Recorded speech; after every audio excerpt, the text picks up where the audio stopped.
That old one.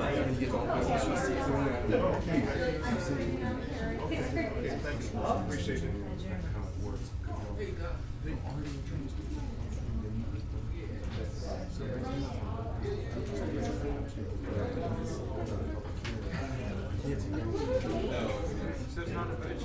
It's just there to remind you. It's really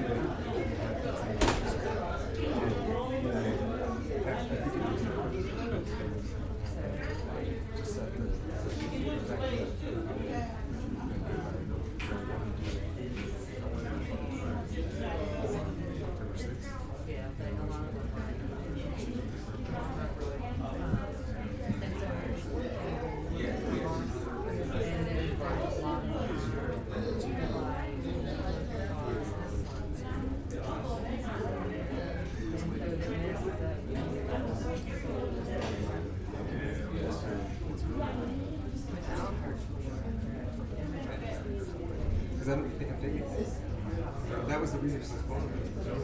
So really, they're making all this. I don't know for a fact. No, I mean, you don't really have to take any action. Really, it's big, but it's really there to remind you.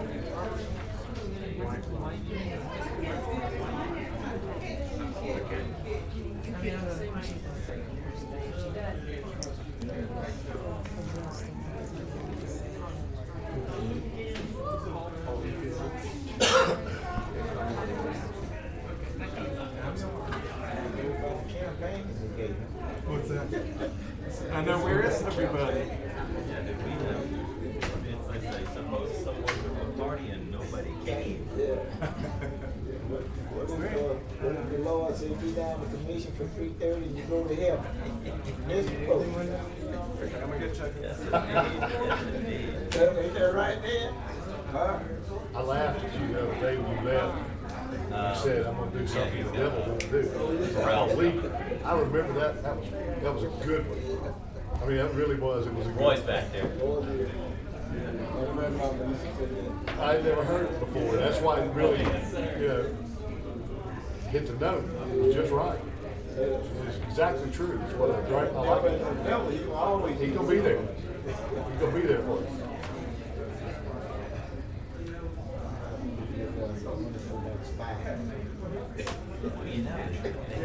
I think the same thing. Yeah, I'm going to take it off and turn it upside down. Here's John Paul. Still minus one. We got Burrell.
Barely.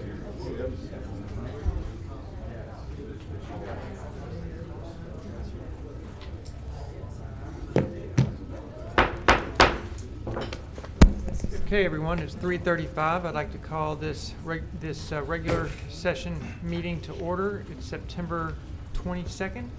Mr. Clerk, could we have a roll call, please? Commissioner Hopkins. Here. Commissioner Johnson. Commissioner Jackson. Commissioner Young. Here. Commissioner Burrell. Here. Commissioner Jones. Commissioner Gage Watts. Commissioner Taliaferro. Here, sir. Commissioner Atkins. Here. Commissioner Chavez. Commissioner Lazarus. Here. Commissioner Epperson. Present. All right, you have 7 members present and 5 members absent, if I am counting correct, and that does constitute a quorum. All right, thank you, sir. Dr. Wilson, sorry to catch you at the last minute, but you are usually able to pull off a prayer without preparation. So if you could please lead us in the invocation, and Commissioner Epperson, if you could please lead us in the pledge. Everyone, please stand. Good evening, everyone. Let's bow in a word of prayer. Dear Heavenly and most gracious Father, we thank you for this opportunity to come here today to conduct the business of the parish. We pray, Father God, for our great nation, our state, and our parish, and all the citizens therefore. We pray, Father God, to please guide our minds and hearts today, so when all is said and done, you'll be pleased with what is conducted in this chamber today. In Jesus' name we pray. Amen. Amen. Let's all turn, face the flag. I would like for all active military veterans render the standard hand to brow salute. All others right hand across your heart. And as we repeat the pledge, let us never forget our POWs and MIAs. I pledge allegiance to the flag of the United States of America and to the republic for which it stands, one nation, under God, indivisible, with liberty and justice for all. Thank you, Commissioner Epperson, for that pledge, and thank you, Dr. Wilson, for the invocation. Mr. Clerk, do we have any agenda additions? I'm not aware of any unless you have any today. No, sir, I'm not aware of any. Okay, then we'll move forward to citizens' comments, where citizens who want to address the commission on any issue other than zoning are asked to fill out a comment card located in the chamber foyer and return that to the president or the clerk of commission. You can return those right here to my left in this box. And individual comments are limited to 3 minutes. I know that we have received at least 4 comment cards today that have been submitted. But if anyone else would like to fill out a card, again, they're available in the foyer and can be submitted over here. Okay, thank you very much, Mr. Clerk. We'll lead off with Mr. Alton Field Sr.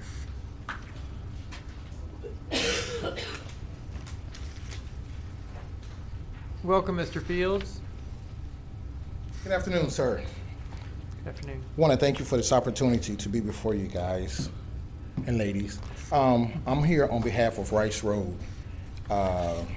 What is going on with the property with the trailer that was being moved on the property? Are you familiar? Yes, we are. We have a group of people that are here who also have an opposition against such. And we have a couple of concerns. The first concern being what was done November the 12th, 2014. There was a council that was present, made a vote that there was not to be a trailer house moved on the street. There was a notification that was given to everybody that was on Rice Road at the time to do so, to come in and oppose to such. Nothing was given since then. And if I'm understanding how the council works and how the council operate, then the council was supposed to inform them before anything changed. And the prior council has already made it clear that it did not meet the standards of what was there prior to. And as such, nothing has changed since then. All the houses on Rice Road are still the same brick homes. Matter of fact, they have added a couple of new homes which have exceeded what is there present. And that within itself, when you bring in someone that's gonna be putting up a piece of property, and this is 2 years old, grass is overgrown, shed is there, lawnmowers are sitting outside, and if nothing has been done in 2 years with this piece of property, what's gonna happen with this piece of property in 3 years? It's gonna devalue. Now, our real concern is this particular piece of property is allowed to bring a trailer on. Zoning was given the permit for a modular home, and according to this permit, it says it was applied for May 31st, 2022, and on 6/21, they gave the permit for a modular home. Are we understanding what a modular home is? I'm sorry, we can only listen, we can't respond to. So let me give you what according to Google, what Google says. A modular home is a home that is built, prefab, and brought in place on a foundation. The definition of a mobile home is something that is built on a metal frame place brought in by a truck on a trailer with an axle. On the end of August, I was visiting my mom, and I saw the truck when it came in. Upon the arrival of the truck getting there, I asked Mom, I said, y'all letting a mobile home move here? She said, no, baby, they're gonna put a modular home there. I said, Mom, I said, that truck that just got here has a little tractor in the back. I know those tractors move trailer homes. On cue, two 18-wheelers pull side by side, a double wide. At the end of the day, the real definition of a modular home and a trailer home is as far and wide as Shreveport is to Bossier across the Red River. There's no definition that can be defined any clearer what a modular home is versus what a trailer home. Now, I would say to the panel, to the council, I would be rather upset simply because 8 years ago now, this very same family came before you all. Second. Your time has been extended. Mr. Fields, go ahead and finish your statement, please. 7 years, in 2014, this very same family came before you guys, or before the parish, and it was denied. They said it was gonna bring down the value. It did not fit. And I can read it as to what it says. The home will not fit with what's already there. And they said that they would build a home in 5 to 10 years to be 37 or 3,800 square footage. Once again, this is the grass from 2 years ago. This is today. This is what's current. This is only gonna bring the property down. And if you look at Rice Road, all of the citizens there pretty much retired. They have been there for years, law-abiding citizen, doing the right thing, living a life in retirement, and want to have the basic value of their home not be depreciated because it's not being spent in the right direction when someone else moves into the neighborhood. For that reason, I would wish that this council would rescind that offer that this modular home, which is not a modular home, which I don't know who in the city goes out and inspect, but if the city worker, whoever goes out, does the inspection, will go out, they will see that this is a trailer house, not a modular home, by the definition, no doubt about it. And if you gave a permit for a modular home, then it should be a modular home, not a trailer home. It already devalued the property just being moved there. And the only thing that can help us is that it be removed. And that is what our request is to the city council. Okay, thank you. Mr. Fields, this is the parish commission. I think that the body that this discussion probably took place before was probably the Metropolitan Planning Commission. So, Mr. Clark, could you take Mr. Fields aside and discuss this issue with him and answer any questions that you may be able to answer, Mr. Clark? Okay, Mr. Fields, that's the director of the Metropolitan Planning Commission. He might be able to shed some light into this topic for you. Thank you, sir. Thank you. Thank you, panel. Mr. Robert Wyndham.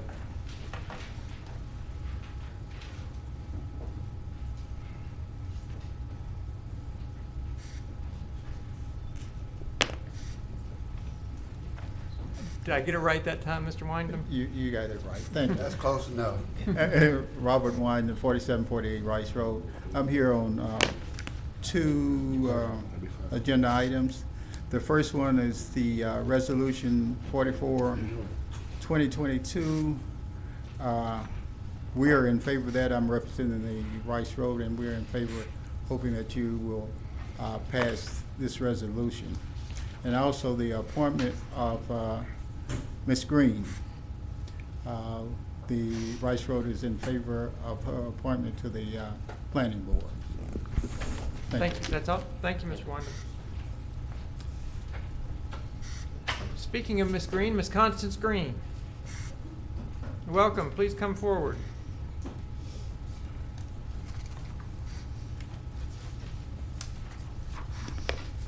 Good evening. Good afternoon, Ms. Green. It is such a beautiful day to be in Shreveport, Louisiana, and to be amongst some great community servants that we have here in our city.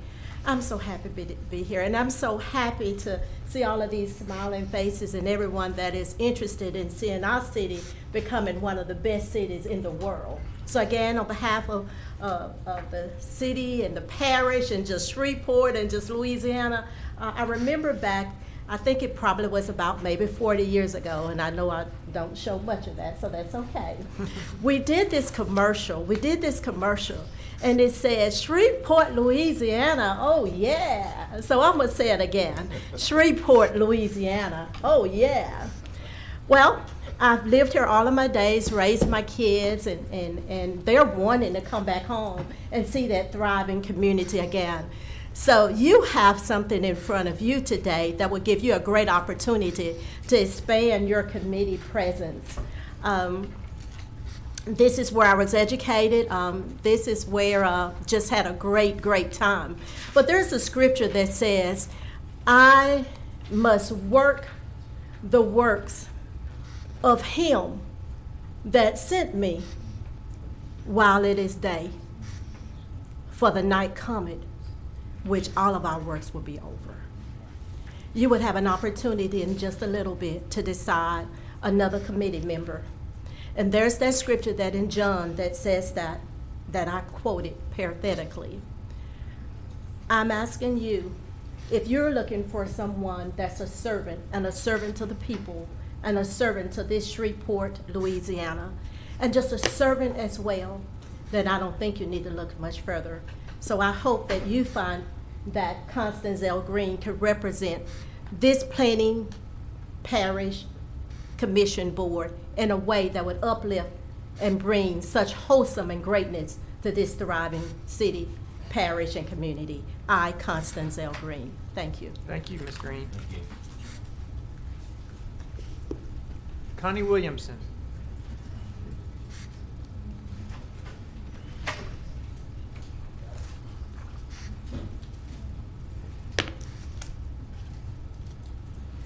Welcome, Ms. Williamson, and let me thank you for your years of service to the city of Shreveport in the information technology area, and let me wish you the best on your pending retirement, approaching retirement. Well, thank you, sir. Thank you for that.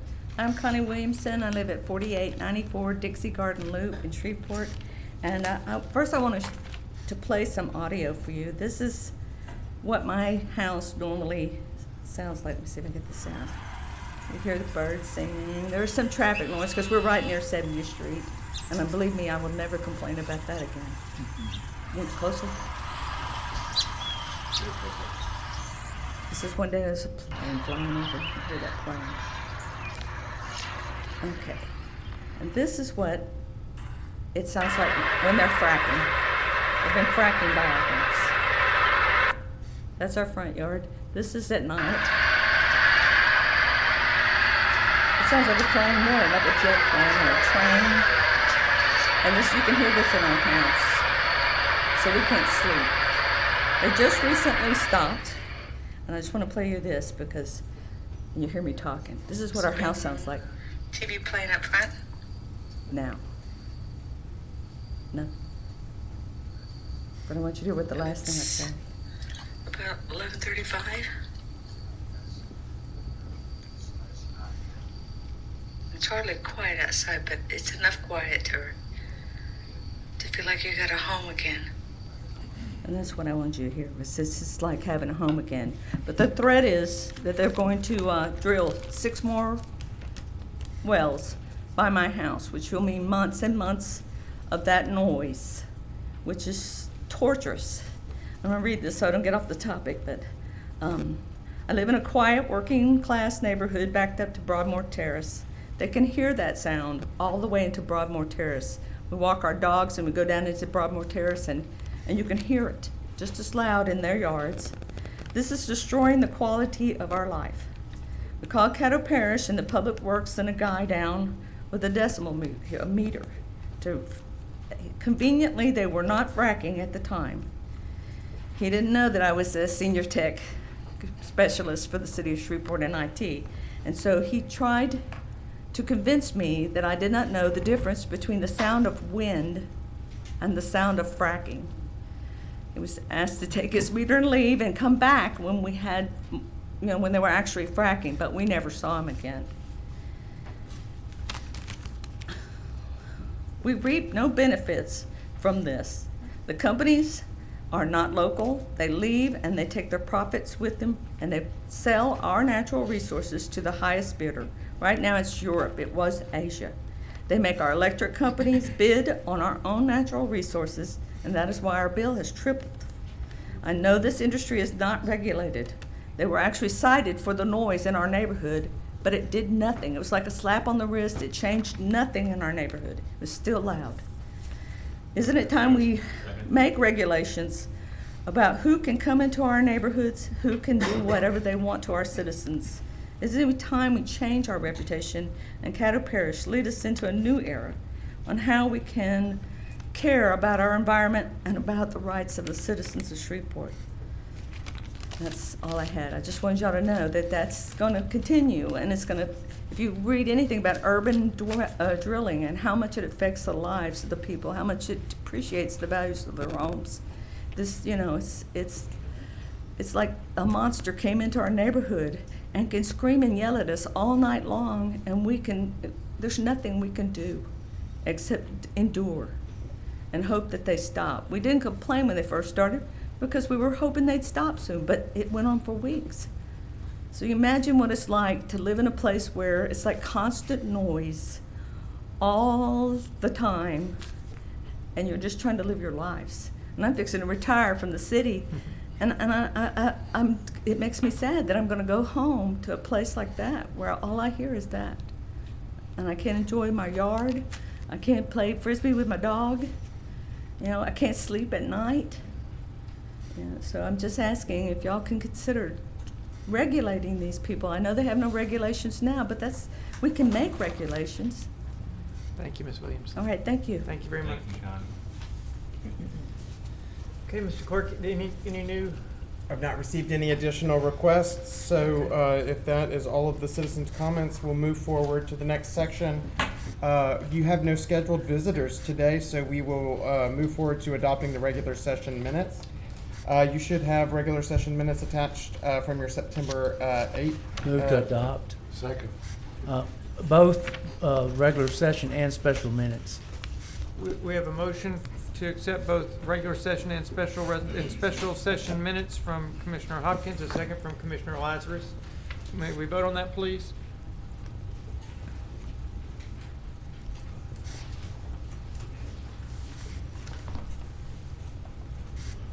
And that motion carries with 8 in support, none in opposition, and 4 absent. That brings us to special resolutions. We have no special resolutions on the agenda today. So we are then moving forward to communiques and committee reports, where today we have the administration response to information requests from commissioners. Okay. Commissioner Dr. Wilson, do you have anything at this point? No, sir. Okay. Commissioner Epperson? Yes, sir. It's a run at Ms. Connie. Is she still in the audience? Yes. Sylvia. Ms. Connie Sylvia. from Dixie. No. Connie. Connie Williamson. From Dixie. No, I just want to know if you're still in the audience. Your concern isn't new.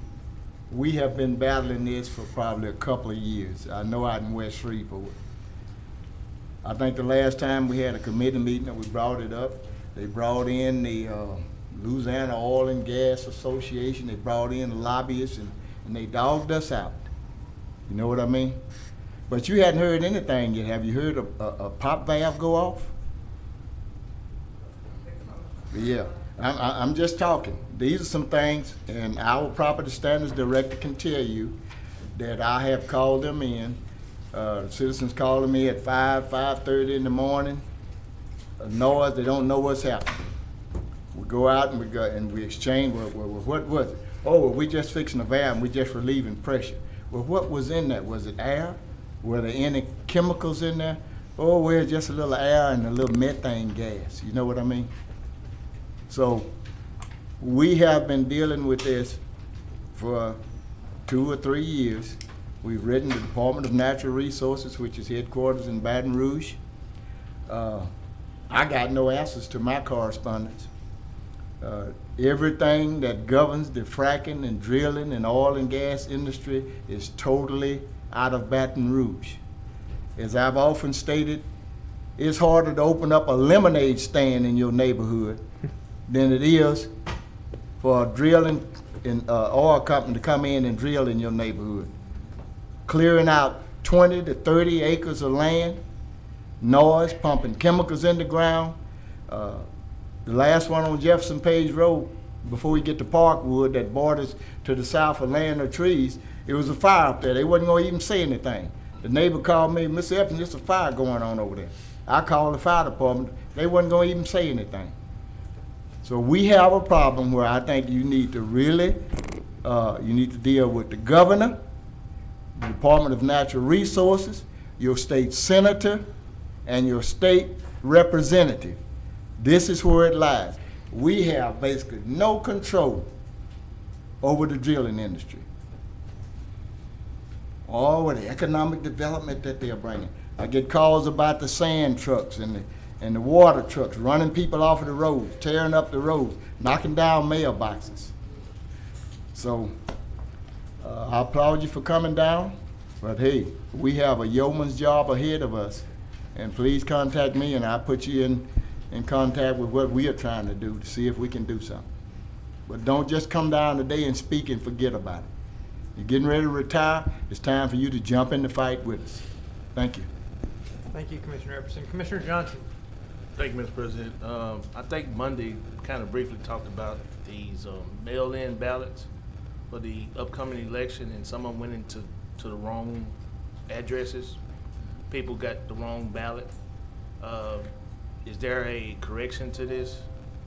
Because if they send out another ballot, then that person has two ballots. So how would they correct any kind of mismailing of ballots? You got an answer? I mean, did we get an answer to that? No, sir, I didn't. The registrar. Yeah. Did you see his I can't letter? hear. Did you see his letter, Commissioner Johnson? Vale Sibley's letter? The registrar sent a letter responding to that, but the registrar will correct those, and they have a mechanism to make sure that there's no duplicate. The registrar is correcting the ballots, and they have a mechanism to make sure that there are no duplicate ballots submitted. They can verify that they will only have the corrected ballot for that absentee or mail-in ballot. Okay. I just wanted to make sure we get something on record because it made the news, and you got people concerned about that. So, thank you. Thank you. I understand. Thank you for bringing that up, Commissioner Johnson. Commissioner Young. Thank you, Mr. President. Thank you, Ms. Williamson, my constituent Connie, for coming to tell us all about your concerns. She's told me about them several times, and I know Commissioner Epperson is very familiar with this from his constituents. Dr. Wilson, I'd like to ask you to keep in touch with Georgiana Violet at the Department of Natural Resources regarding enforcement for this particular drilling company, which I understand is the same one that caused problems in Commissioner Epperson's district. Someone has informed me of that it's the same company that's perhaps what we would call a bad actor when we were discussing this before, of not following the rules and imposing unfair costs on its neighbors. So please keep in touch with her, Ms. Violet, at the Department of Natural Resources about that, because I know it's going to be an ongoing problem in Dixie Gardens as they drill more wells. Yes, sir. Thank you. That's all, Mr. President. Thank you, Commissioner Young. Commissioner Jackson. Thank you, Mr. President. Let me start out by saying thank you to Patrick Wesley and Crystal Beecham for the work that they did to make sure that the parish was represented, and the Grambling versus Northwestern game was went off as a hitch. The stadium looked great with the parish logo on it, around it. Crowd could have always been better. I am concerned, Dr. Wilson. I am concerned. I see you got your pen. You be writing over there. I gotta go look at your notes one day, because you be writing up a storm over there. I am concerned about the makeup of the couple years ago. Citizens of Caddo Parish, Bossier Parish were asked to increase the hotel motel occupancy tax to support the Shreveport Regional Air Service Alliance, to increase support to the Independence Bowl, as well as provide support to the Sports Commission. And my understanding is now and I may be wrong, but feel free at some point to correct me or give me some clarification, that there's no longer a director at the Sports Commission. It's now being folded up under the Tourism Bureau. My belief is that was never the intent, that was never the spirit of the law that was passed. The law that was passed was that there would be a freestanding sports commission dedicated every day to sports economic development. And I don't see that happening. I have received numerous complaints from teams about the lack of support, the lack of coordination for the game. And I just believe that if we are going to continue to levy that tax, I don't know if we ever remove the sunset from it, but I would like to know if the sunset was ever removed, because I believe it's supposed to come back for renewal or something at some point. But I don't believe that we are getting the best bang for our buck right now. And I say that on the record publicly about the Sports Commission. I know they do a lot of activities, but I don't think the current structure is being beneficial, particularly for Caddo Parish. Because when people come over here and stay overnight, people come down here and ask us for $50,000, $100,000, $20,000, and we don't get a hotel motel tax. We don't get a Shreveport sales tax. Everybody benefits from activities in this area, but Caddo Parish. And so I think that's something that needs to be revisited. Wilson, I also would like to ask, you can provide it offline or at the next work session, but for a roof repair, update on the roof repair program, and maybe a status update on how's the wheelchair ramp program going. But I know we were waiting for the roof repair to kind of roll out, but if I could get an update on it. I also, Dr. Wilson, would like to see, can we set up a ride-along? Is Animal Service open to doing a ride-along? Mm-hmm. We've done it before. Oh, you have? Okay, okay. I'd like to set one up. Who do I see? Do I see you? Yeah, so we was talking for yourself? Yes. We can coordinate that. Okay. Do I see you? Yes, Or sir. do I- Let me know what date you Okay. want to go. Gotcha. And we'll have you ride with one of our ACLs. I might need a couple days. Okay. So a day or two. Okay, that's fine. Okay. And then my last one is the issue at CCC with the inmate overcrowding. I asked for some information, and I thank you for inquiring. I think y'all might have either taken my comment about the honey bun and the chewing gum either too lightly or too literally. I don't know which one. But I wasn't necessarily looking for somebody who stole chewing gum. I'm looking for, and I think I refined my response. I haven't gotten any response back. Yeah. But I would like to get that information. Who are the non-violent misdemeanors that are there? And if there are none, then there are none. But I would like to get that information. I guess you. Okay. Do you have something to report on that? Yes, sir. Okay. I did talk to Chief Deputy Long, and he told me there's no misdemeanor cases being held at CCC. Okay. And I asked him specifically to address the questions you sent me back in the email. What about the non-violent drug offenders? Those 3 questions you asked, I asked him to address those. Okay. But he said there's no one being held for misdemeanor charges at CCC. Okay. But what about the non-violent or I think there was something about first offense felony drug charges or something like that? I'm still awaiting his response. Okay, so Yes, sir. that information will be forthcoming. Yes, sir. Okay. I asked for it. Yes, sir. I haven't Okay. gotten it yet. All right, because I'd love to get that information out to so that I could, what's his name? And then I also want to just speak very briefly about the situation that took place today or yesterday at 114 Texas. As we all know that this body, we passed a resolution in support of a development down there. I'm here today to say, and that's why I was late, because I just got off a call with that developer and the owner. That development is going to move forward. that development is going to move forward.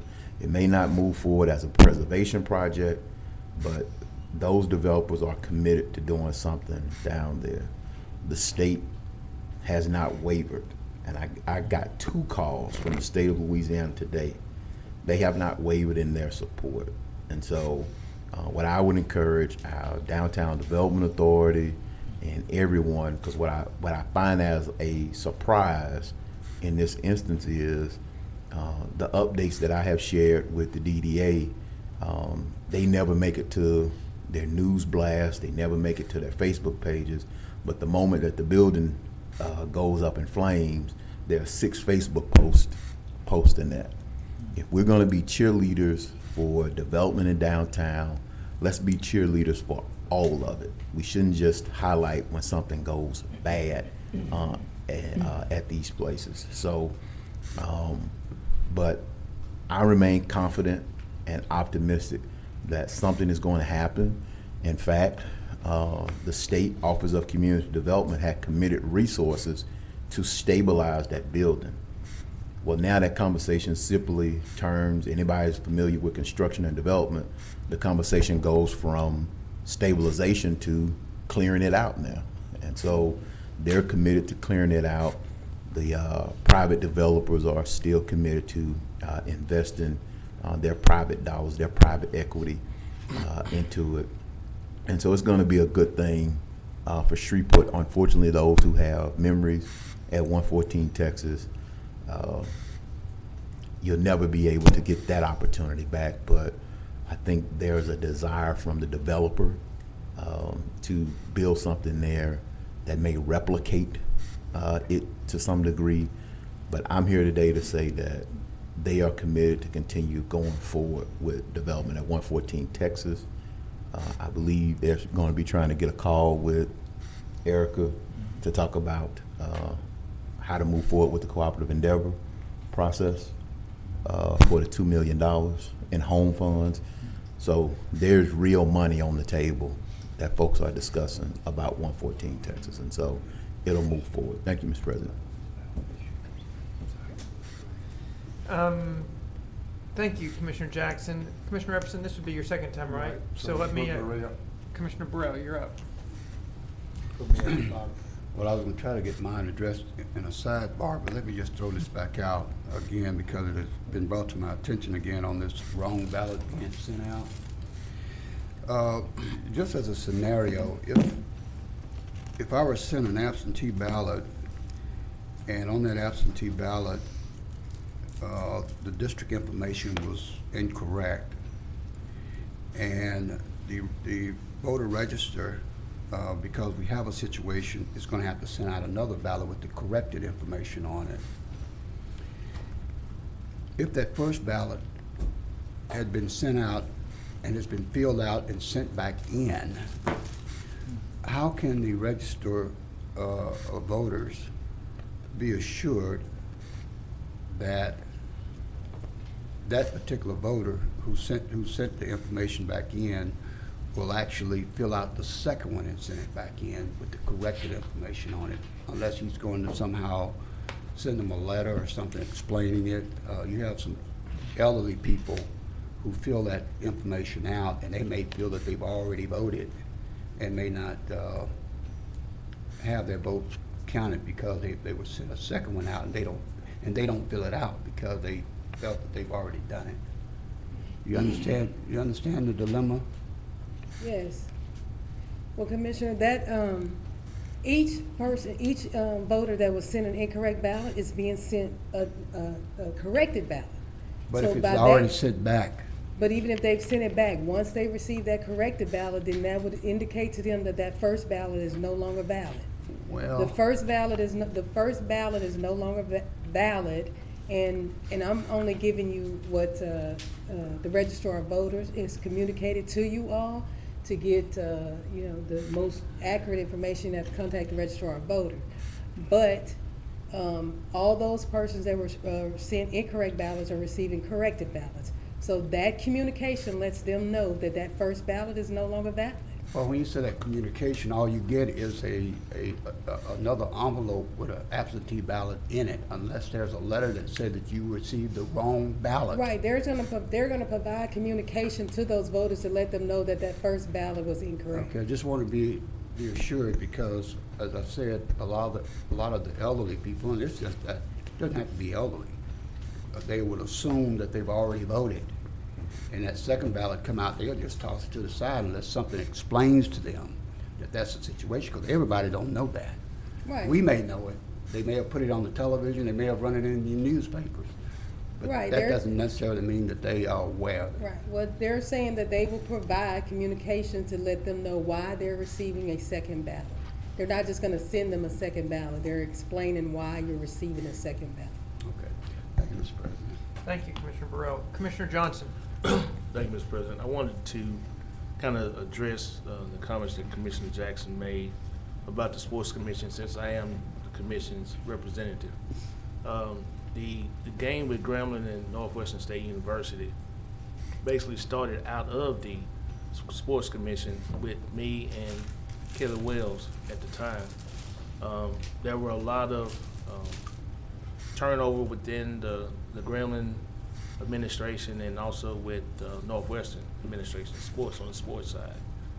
And so some things got delayed, and then when we finally got everything together, there was a committee formed. In its committee, we basically went through how we was gonna set the game up, but the game was actually supposed to have a different name. The game was not even supposed to be called Shreveport Classic. But after the committee was formed and we basically lined out how the game was gonna happen, then the committee got dissolved and the city took over. So once the city took over, the Sports Commission was basically out. And there was no other meetings, there was nothing else held as far as the committee was concerned. On the Sports Commission side, there has been some changes. They did restructure the staff on the Sports Commission side. And there still is a couple of issues there as well, because I believe, just like here, if a citizen submits a sport event, it's not up to the staff to say, we're not gonna fund this. It's up to the board to decide if we wanna fund it or not, and then the staff will then go out and execute it or not. So that's one of the issues that has popped up, and I will be addressing that in our next Sports Commission meeting. But as far as what they do, once they are on board on the allocation, then they are working to get it done. You won't see a lot of advertising from the Sports Commission Tourism Bureau inside the city limits, because they want the people to come from the outside to come in to stay in hotels. It does no good to advertise in the city of Shreveport when you won't get any hotel motel tax. So that's something that people should know, that they do marketing, they do billboards, they do send out things, but not in the city of Shreveport, but say Dallas, Fort Worth. They might do something in Arkansas, might do something as far as Alexandria, but they do it in the area so they bring people into our city and not in our city itself. Thank you. Thank you for that clarification, Commissioner Johnson. Commissioner Epperson, second time. Dr. Wilson or Eric or anyone that can answer this question, who prints the ballots once the candidates have qualified and everything? Who prints the ballots up? Secretary of State's office. Okay, Secretary of State. All right. Then he or she forwards it to the local voter registrar. That's correct. And they stuff the envelopes and send them out. That's correct. Okay. Well, this is just my position on that. I don't think we need to be down here defending someone that is directly responsible for a situation such as this. The answer should come from the Secretary of State. We hired the registrar of voter. Shouldn't be sending in a letter. He should come down here before us and address the citizens with factual information. I wouldn't want the city council member to defend my actions as a Caddo Parish Commissioner. That's my responsibility. So I'm through with that aspect of it. Also, Mr. Clerk, if you would please, would you forward the resolutions and possibly the minutes that we underwent as we addressed the drilling issues and complaints to the young lady from Dixie Garden, so she'll know where we were, where we came from. And it's not only just a certain oil company, it's all of them everywhere. You have them changing names, and you know, one week they something and another week they something else. So would you get that information I to will. her, so they'll know? I may check with you to make sure that I have Okay. the complete set that you're interested in. Okay. And let's see, Mr. Weaver, the Timberline, Deer Creek, we are going to do our annual fall cleanup, October the 7th and 8th. All right. And we'd appreciate if you bring the trash bin to the same place. You know, we've been doing it for a number of years. We're going to be looking at that entire corridor down to Rice Road to the edge of Greenwood city limits. And the residents from Rice Road also want to participate with us this year. And if you would you contact Mr. Robert Winden at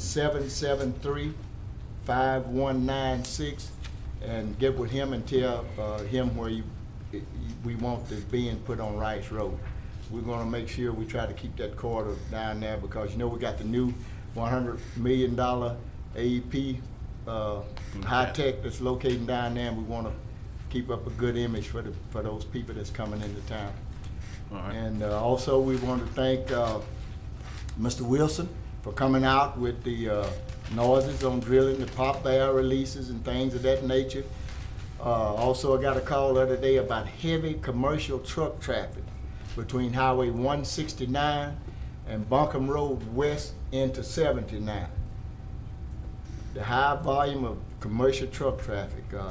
I know it's a parish road, I know it's an open road, but I was just wondering if there's a weight limit on the road, a speed limit, anything we can do, because the residents out there complained about the high volume of commercial truck traffic coming that way going into Texas. Yeah, 169 is a DOTD road, and then we have only one officer for the entire parish Right. vehicle enforcement. Okay, So- but Buncombe Road is ours, right? Yes, sir. So we take Buncombe Road west of 169 into 79 south. So if there's anything we can do to monitor that heavy commercial I traffic. mean, I can just tell the whole commission, right now, we have, there's 12 drilling rigs just in Caddo Parish. So there's a lot of truck traffic Right. on top of all the other traffic Right, right we, now. we understand, but just So- letting everybody know that this is not unique in a certain area, it's all over the parish. That's correct. If there's anything we can do in reference to our citizens, please do so.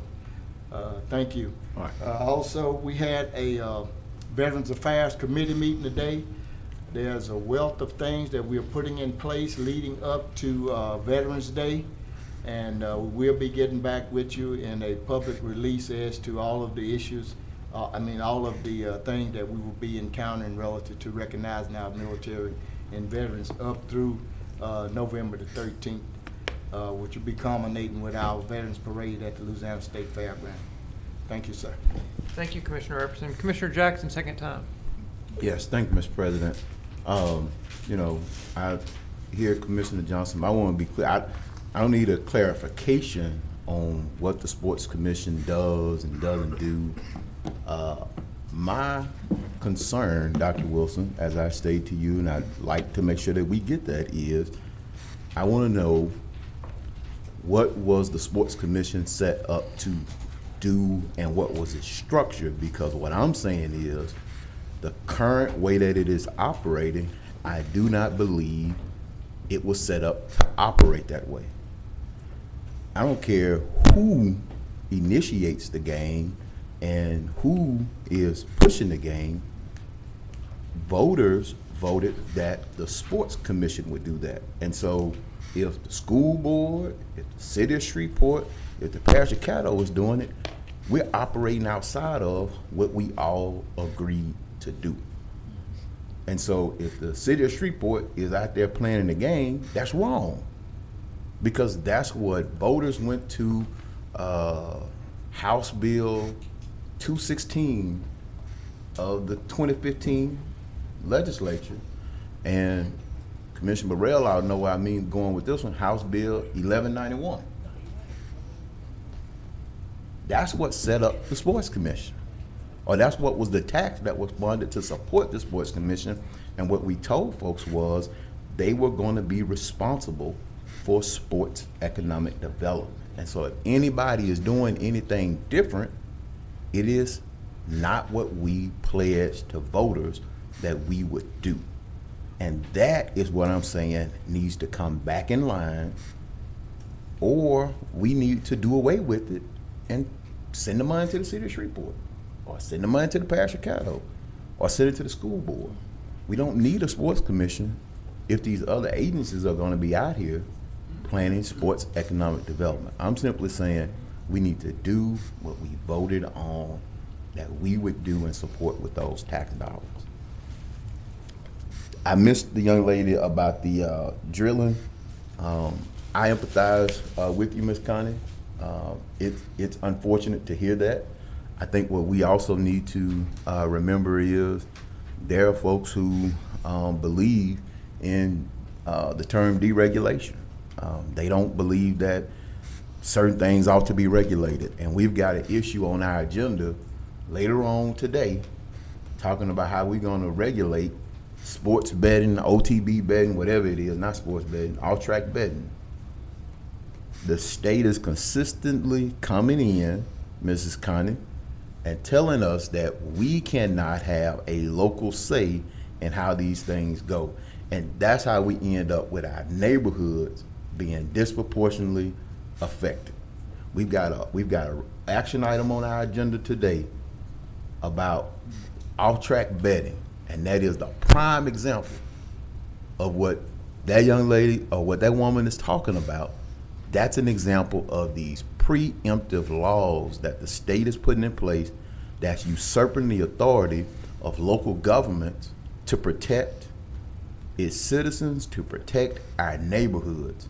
Because we have no control, we have no say, we have no seat at the table, even though she elected somebody to represent her at the local level. And it's not fair that people can just, all they gotta do is go to the state, get a permit from the state, and they can drill and put these residents in discomfort like that and disrupt their quality of life. And so I linked that, Ms. Connie, to the same thing that's on our agenda later on today. This is a continuous process and a pattern by our legislature to enact these laws. And we, I think, as a local government, we have to stand up and not take that, because that is what's going to happen if we allow OTBs to come in and set up anywhere they want to set up. And now you're going to have places of ill repute. Got to take a line out of Mr. Epperson, but ill repute next to the daycare, next to the church. And we're going to be the ones that's left to deal with the negative effects of it. Thank you, Mr. President. Thank you, Commissioner Jackson. Seeing no one else on the board, I'll take presidential privilege to just welcome Ms. Constance Green here and Jake Brown. Glad to see both of you all here today. Thank you for coming down. I'd also like to thank Angie White within LEP for being here. I think she may have a relevant issue a little later on the agenda.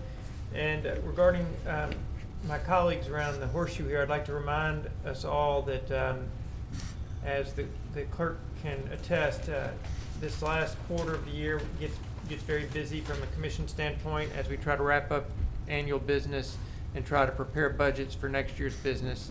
I know that it can be a bit more taxing during this fourth quarter, but I encourage you all to please continue to aspire to attend as many committee meetings as you can. It's paramount that we have quorums at these meetings because there's business that needs to be attended to before the end of the year, and to tend to that business, we must have a quorum. So I encourage you all to continue with your efforts to attend as many of those meetings as you can. That's it for me, Mr. Clerk. Thank you so much. That brings us now to public hearings on zoning ordinances and cases. You have two items in this section today. you like me to go ahead and read them both, and then you can open one hearing? Yes, please read them both, and then we'll have one public hearing. Okay. 11.1 is a public hearing for ordinance number 6256 of 2022. That's in relation to 22-18-P. That's an ordinance to amend Volume 2 of the Code of Ordinances of the Parish of Caddo as amended, the Caddo Parish Unified Development Code, by amending the zoning of property located on the north side of North Lake Shore Drive, approximately 1,700 feet east of Pine Island Road. That's in Caddo Parish, Louisiana, from R17 Single Family Residential Zoning District to RA Rural Agricultural Zoning District, and to otherwise provide with respect thereto. This is in District 2. The next item is a public hearing for ordinance number 6257 of 2022. That's in relation to case number 22-19-P. That's an ordinance to amend Volume 2 of the Code of Ordinances of the Parish of Caddo as amended, the Caddo Parish Unified Development Code, by amending the zoning of property located on the south side of K Lane, approximately 875 feet east of Uri Drive, Caddo Parish, Louisiana, from RA Rural Agricultural Zoning District to I-1 Light Industrial Zoning District, and otherwise provide with respect thereto, and that item is in District 8. Okay, thank you, Mr. Clerk. I'd now like to open the floor for public hearing. Is there anyone in the audience to speak either for or against ordinance number 6256 or ordinance number 6257? If there's someone to speak for or against either of these two ordinances, please come to the podium. Seeing no one, this public hearing is closed. All right, that brings us to public hearings on ordinances, where we have one item today. This is a public hearing for ordinance number 6258 of 2022. That's an ordinance amending the budget of estimated revenues and expenditures for the Riverboat Fund to provide an appropriation for Caddo Council on Aging and to otherwise provide with respect thereto. From Commissioner Johnson. All Vote right. to approve. Well, we need to, this is a public hearing. Oh, my bad. I thought we. So I'd like to open the floor for a public hearing on ordinance number 6258.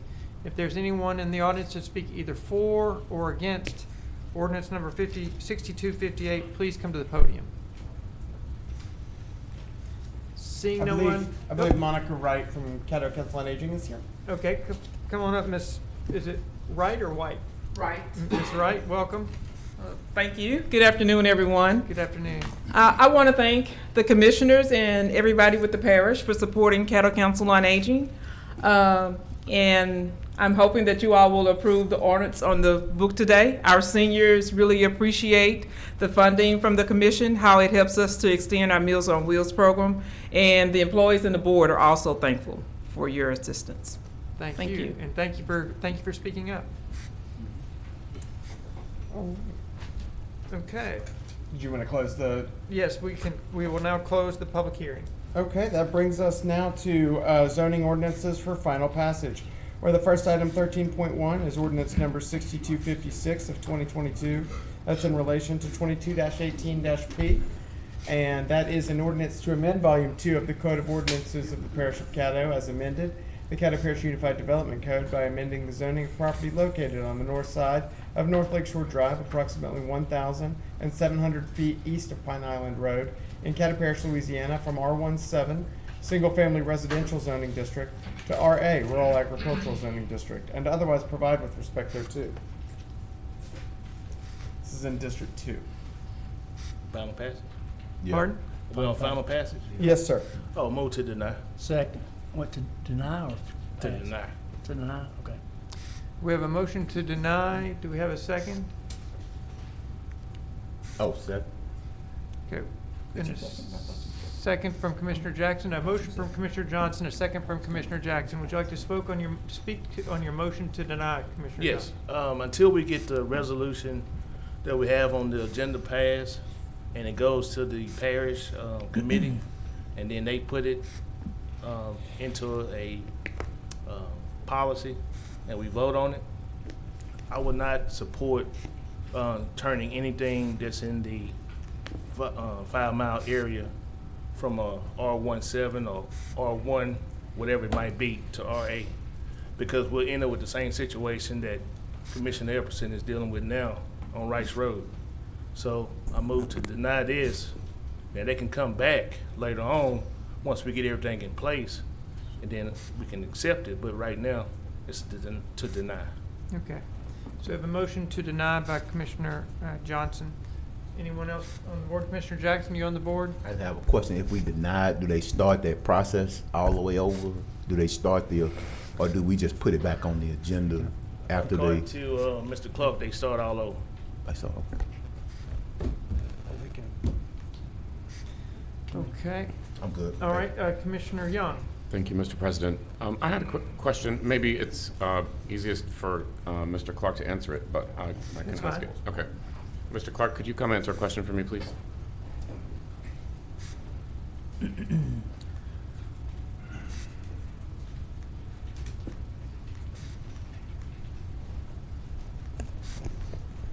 Yes, sir. Hi, thank you. So this is, I think you said, being rezoned from R17 to rural agricultural. That's the application. Yes, sir. How did it get to R17? Was it, can you tell us how that happened? Historically, and it was inappropriate, but historically it had been R1D under Chapter 54 because the reason I said it was inappropriate, this is like 74 acres of land.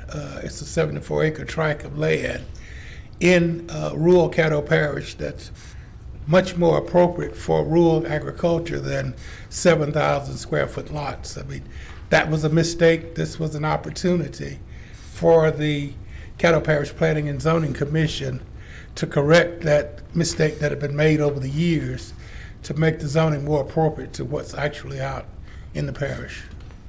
So it's your opinion that this shouldn't have been zoned R17 in the first place because it is essentially rural in character? It should not have been zoned R17. It's like I said, it was a 74-acre undeveloped, unsubdivided tract of land. If you think about cattle, if you think about farmland, if you think about agricultural land, that many acres of land is more appropriate for agriculture than for a lot where you could just place one house on 74 acres of land. Is it inside the planning zone? It's inside the planning limits. Is it at the edge of the planning limits, or is it like deep inside, or? That I don't know. I apologize, Mr. Young, but I don't know. I know that we had an applicant to the north of this property that the UDC inappropriately rezoned his property from rural agriculture to R17. And as you all remember, with restoration zoning, we allow landowners that the UDC inappropriately rezone their land by taking away some of their rights to return those rights to them at no charge to those applicants. So that applicant was at that meeting when this occurred. He was under the impression that the same thing had happened to him, and we were also under that impression, and we encouraged him to come back and apply for the restoration zoning. But we found out once he came in that his property was always zoned R1D under Chapter 54 and transitioned into R17 under Caddo Parish UDC. Okay, thank you very much. Thank you. Mr. President, if I may just continue for a second. It seems to me that this person has been living on a rural agricultural lot forever, and that an oversight in a computer mapping project changed his zoning to an even more restrictive one, and that, like, in order for him to have the expectations that he has for his property, we would need to restore it to rural agricultural status instead of the very anomalous 7,000 square foot lot status, which is simply not applicable to a 74-acre property. So that's why, with due respect to a difference of opinion with Commissioner Johnson, I'm going to vote to grant this rather than to deny it. Thank you, Mr. President. Okay, thank you. Commissioner, didn't I see Commissioner Hopkins? I removed it. I got my answer. Commissioner Johnson, back to you. Okay. I understand what you're saying, Commissioner Young, But on the south side, if you look at the drawing on the south side, you got houses that are $300,000 to $500,000. I said once the process is done right, and that's mean by the zoning committee, once they get that right, if this gentleman takes this property and turns it into RA, they can put trailers on this property. No, they can put a trailer on each acre. Yes, they can put a trailer on each acre. They can subdivide it. They can turn around and subdivide it. They can turn around and subdivide the property and put a trailer on each acre. No, they don't. They don't. That's why I'm saying let the correct process catch up to it. So now when they come back, we can do a RA. I'm in support of them doing a RA, but not right now, because what'll happen is you can start putting trailers on. And now you're diminishing the property of the people who are south of this with the $300,000 to $400,000, $500,000 houses. This is ahead of the process. It needs to be behind the process. Now, once the process catch up, yeah, I will support it. But I can't support it right now. I mean, just like in your neighborhood, in your district, you got the historical district. So if I want to put a new contemporary house there, you gonna be mad about that? No. But you can't do it over there because y'all have a historical district under the UDC. That's my point. Let the process catch up right, and then we can approve this. But right now, you can approve it, and this person comes back and subdivides it and put a trailer on each acre. You got a trailer pole. Don't want it. Yeah, to the north of that is RA, that's fine. But on the south side, which is where the road access is, you got, like I said, nice homes right there on the lake. So this is to protect those property owners until the process is caught up. Once the process is caught up, anytime they want to put a modular home on that, we would have to vote on it. That's what I'm trying to do. I'm protecting the landowners to the south. Now, if you want to vote opposite of that, when they call me, I'm going to give them your number. That's all I have, Mr. President. Okay, thank you, Commissioner Johnson. Thank you, Commissioner Johnson. Commissioner Hopkins. Let me bring Mr. Clark back up because I'd like to ask him a question.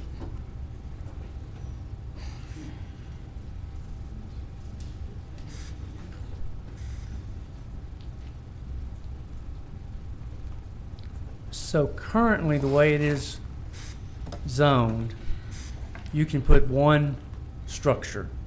One structure without subdivision. If we go to RA, agriculture, they can have how many structures? They still have one structure, and they can subdivide it into. So if they subdivide, they would have to subdivide into larger than 1 acre? Acre lots. Acre Minimal or larger? acre lots. Okay. Anything under that would fall under where mobile homes would come in. Right, and even if this is not done, ironically, if someone wanted to apply for a manufactured home, which this applicant has not given any indication that that's a desire that he may have, they still can apply for a special exception use and place a mobile home if it's approved. It's applicable to you, but if it's approved by the Caddo Parish Planning and Zoning Commission. Thank you. Thank you. That's all I needed. Thank you, Mr. Clark. Commissioner Telfair. Mr. Clark, just one more question for you, sir. Yeah, so for clarification, I do understand both sides. I am very concerned that a decision that we make could affect the value of the houses that obviously are on the lake area. I would not want to jeopardize that status of living, so to speak. So in your personal opinion, do you think that Commissioner Johnson's assessment that, the process that needs to be, we're ahead of the process, and that, we got the cart before the horse, and we should do things in a systematic manner before, we render a decision? I just need some clarification on, I understand both sides, and I wouldn't want to render it RA, and then, as it was stated, now we have a mobile home park where these people didn't plan on that. And Commissioner, and I'm glad that you referred to them as mobile homes. In the planning and zoning world, we refrain from using the derogatory term of trailers because trailers were a structure that was built that was very substandard. That industry has improved itself so tremendously that we try to forget what was actually there in place. And going forward from that, it's, the ordinance allows for modular homes. Modular homes are transitioning and changing and becoming more affordable. So even, with modular homes, and they are used by right, so a person could go out today and place a modular home on a piece of property as that person did out on Rice Road. That's in fact a modular home. It's been verified by the Louisiana Manufactured Home Association and been verified by Brewster's Manufactured Housing in Bossier. So that could actually occur. I think the steps that you're taking today, because I support them very much so, because we basically just transmitted the manufactured home from the city to the parish to ensure that since manufactured homes were more appropriate in the parish than they were in the city. But we didn't take into consideration that in the parish you have large tracts of land. In the city you basically have residential lots, and therefore you would never get into a situation where you would be fearing that someone would go and subdivide 30 acres of land and put modular homes that look like manufactured homes or put manufactured homes on these lots. So I think that what you're proposing is an excellent idea, but I don't know if punishing this individual that just wants his land, that's 74 acres of land, returned to the rural agriculture that it reflects in the massiveness of the land. I don't think he's gonna all of a sudden start a manufactured home park because I think that he is gonna be doing much more important things to his land, but I can't make a promise that that is what happens. But I think that if you take action in making manufactured homes in the parish a special exception use, you solve that problem, and this gentleman is allowed to have his rights that he should have had for many, many years in the operation of his land. And one follow-up question, Mr. President. So how long has this been labeled R17? R17 became in 2017 when the Caddo Parish Commission adopted the Unified Development Code, but the R1D, which was the same 7,500 square feet, was in existence under Chapter 54 of the Caddo Parish Code of Ordinances.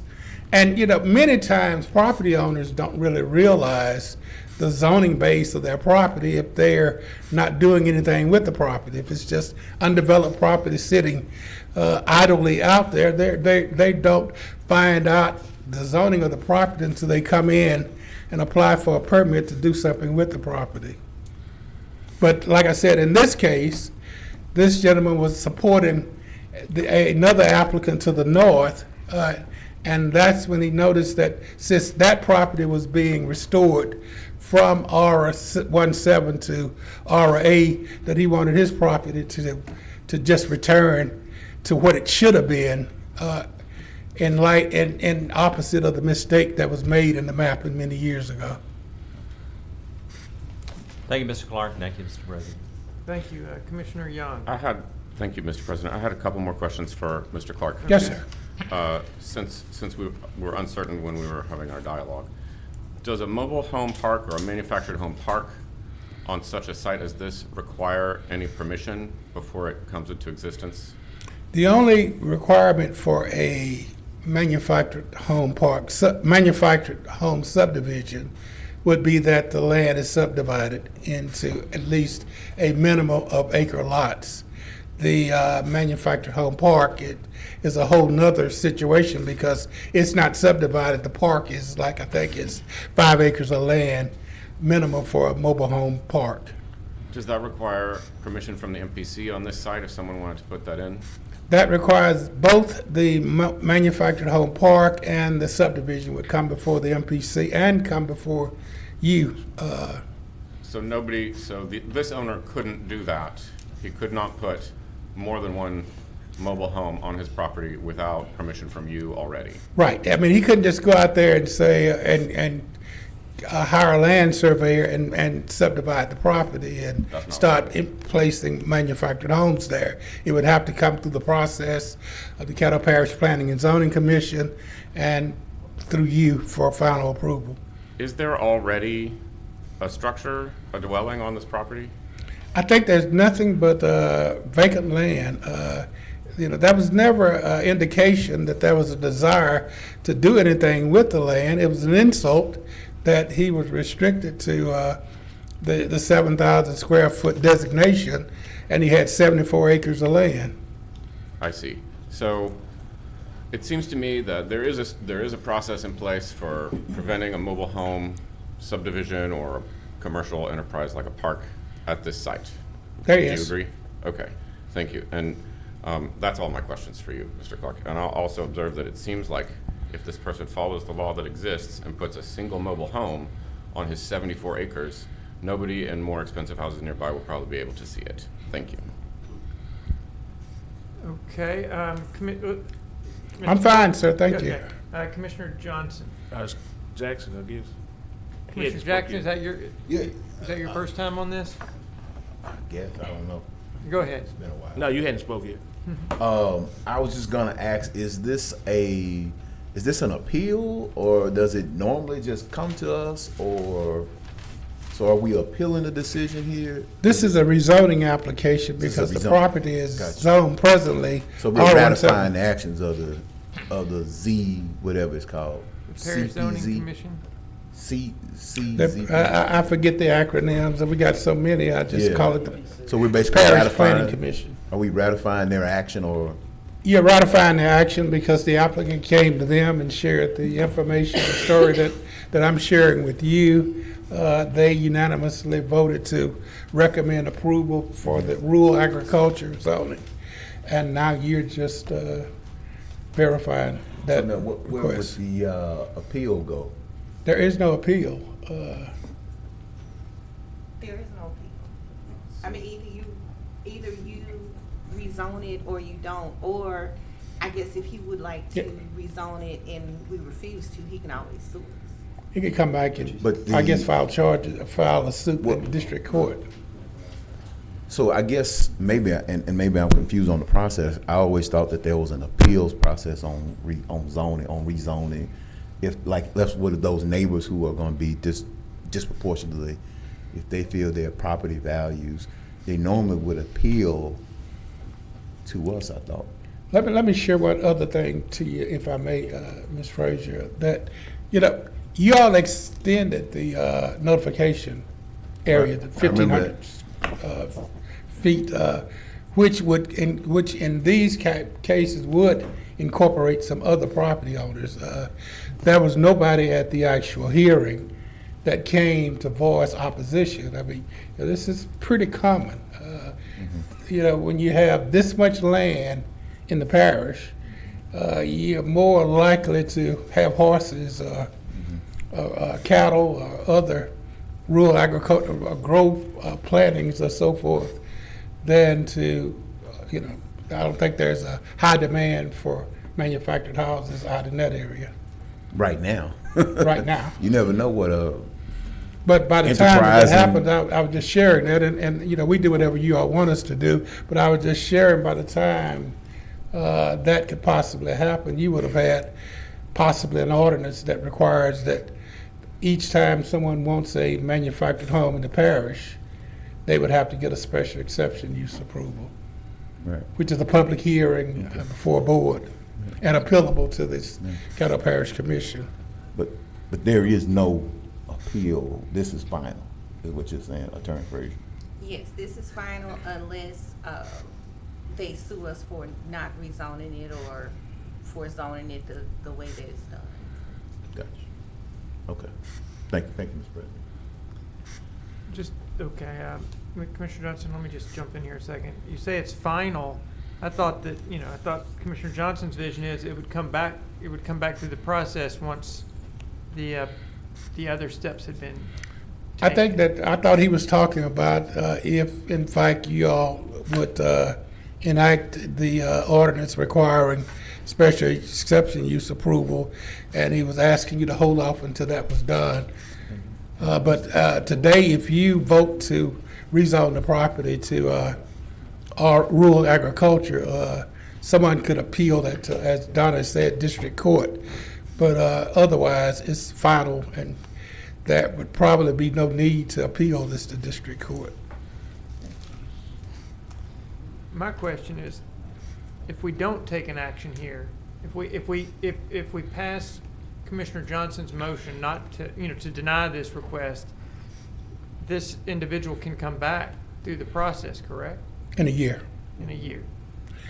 If you're, That's all I need to hear. One other thing, if you're just that uncomfortable, I mean, you could defer it until this action is taken. If it's taken, if it's not taken, you can deny it. But you can defer it instead of denying this gentleman the opportunity to have his rights given to him with his property. Thank you, Commissioner Johnson. Thank you.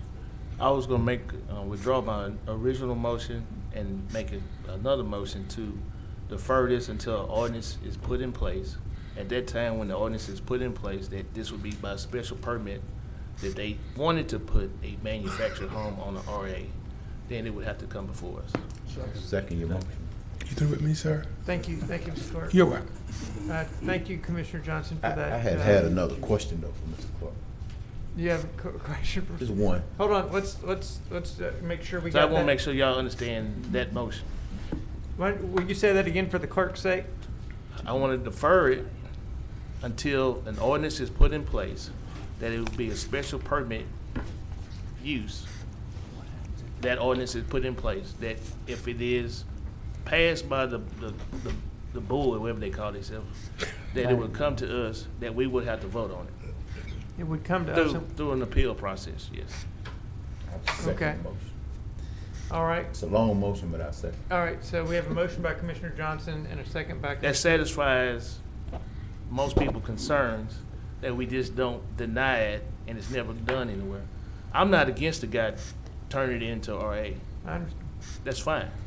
But I just don't want the RA to turn into, and I use the trailer park or the manufactured park because once it can be subdivided, he can put as many manufactured homes in there as he wanted to. Doesn't necessarily mean it's a manufactured park, but he has the capability of doing it. He can put 3 in there. Doesn't matter. Those 3 can still impact those houses that are on North Lakeshore Drive. 1 will impact it, 2 will impact it, 3, 4, up to 65. They will still impact those houses that are on North Lakeshore Drive. So that's the point I'm trying to get everybody to see. If we have a vote that can be able to say, and those citizens who stay on North Lakeshore Drive will come down here in force, just like you have the citizens that's here from Rice Road, will come down here in force and say, we don't want that.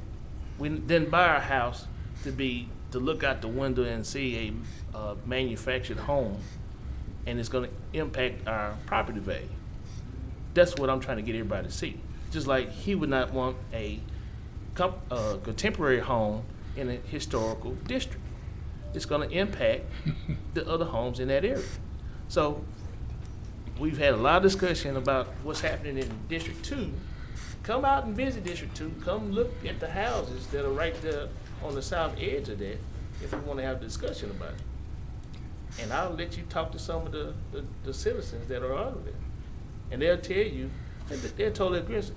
And a lot of times, people don't come out to these because, they don't know all the full details.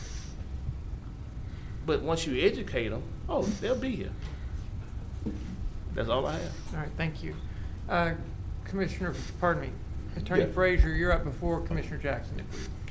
Since it's the first time, Commissioner Jackson.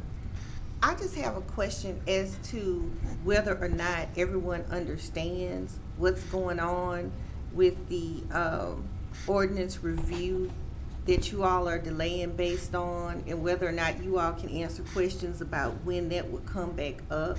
I mean, right now, what the commission has done is ask the Caddo Parish Planning Commission to take a look at the ordinance that allows trailers as a use by right within certain districts. They may recommend that you don't change that ordinance.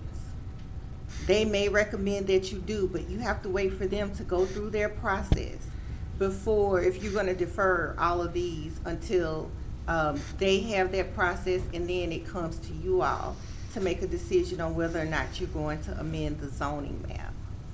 Okay. So that's what you're being asked to defer to Yes. at the present time. There's no guarantee that use by right is going to change at this point.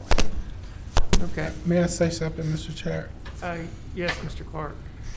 I mean, I think that you cannot underestimate the quality of your board that you appointed. It's good zoning practices and good zoning principles to protect the integrity of the outlying areas in the parish. I think that, like I shared with you earlier, and I'm always the first one to admit to you that sometimes there are oversights that need to be corrected.